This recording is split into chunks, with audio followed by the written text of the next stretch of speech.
যাতে বলে কথা বলছি সন্তান আমার বার বললে বলে বাবা।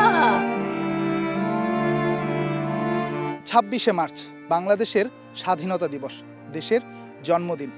যে দিনটাতে হওয়ার কথা ছিল দেশ জুড়ে আনন্দ আর উল্লাস, কিন্তু বাংলাদেশ দেখেছে মুদ্রার অন্য পিঠ। চারিদিকে আহাজারি, একটা মুহূর্তেই ভেঙে যাওয়া অসংখ্য পরিবারের গল্প।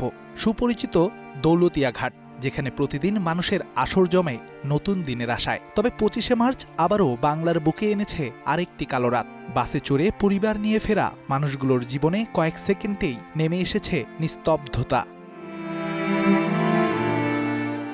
ঈদের খুশি মুহূর্তে যেন রূপ নিয়েছে স্বজন হারানোর বেদনায়। দেশের এমন ক্রান্তি লগ্নে দিশেহারা লাল সবুজের প্রতিনিধিত্ব করা সাবেক ক্রিকেটাররাও। আব্দুর রাজ্জাক যেমন নির্ঘুম রাত কাটিয়েছেন, ফারুক আহমেদ দিয়েছেন তদন্তের কঠোর বার্তা। খুবই প্যাথেটিক এবং যারা যেসব লোক মারা গেছে বা যারা বেঁচেও উঠে আসছে, এনাদের জন্য যে কত ডেঞ্জারাস অবস্থা কেউ বাইরে থেকে ফিল করতে পারবে না। বিকজ আমি কেন বললাম, আমি কালকে দেখার পরের থেকে আমি ঘুমাতে পারিনি, বিকজ আমার গাড়িও কিন্তু ঠিক এরকম পানির মধ্যে উল্টায় গেছিলো। তো সামহাও আল্লাহর রহমতে বেঁচে আসছি আর কি, কিছু মানুষ এসে উঠাইছিল। কি একটা কারণে কিভাবে এই জিনিসটা হলো, একটা অত্যন্ত মানে একটা কঠিন তদন্ত কমিটি গঠন করা দরকার। এটার শাস্তি এর চেয়ে দুঃখজনক ঘটনা ঘটতে পারে না। এবং ২০২৬-এ এসে আজ থেকে দুর্ঘটনা তো দুর্ঘটনাই, কিন্তু আপনি যদি আগে, বিকজ এখন তো এই ব্যাপারে আরও অনেক কেয়ারফুল হওয়া দরকার। পানির নিচে হারিয়ে গেছে ২৬টি তাজা প্রাণ, অনেকে এখনো নিখোঁজ, তাই চলছে খোঁজার অভিযান। এমন পরিস্থিতির দায়টা অবশ্য শাহরিয়ার নাফিস দিয়েছেন দেশের মানুষকেই। ইলিয়াস সানি খুঁজে পেয়েছেন বাসের দায়িত্বে থাকা ব্যক্তিদের অবহেলা।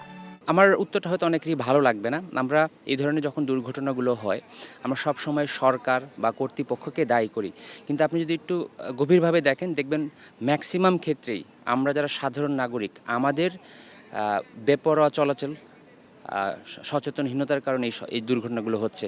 কিছু ভিডিও দেখলাম বাইক দুর্ঘটনা, এগুলো একদমই আননেসেসারি, এগুলো নিজের দোষে হচ্ছে।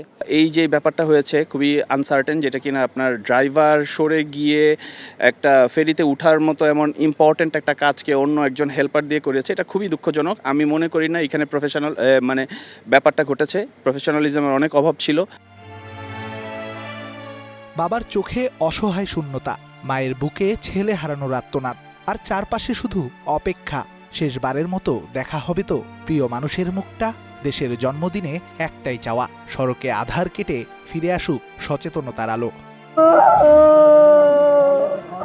Redwan Shaon, star news, Dhaka.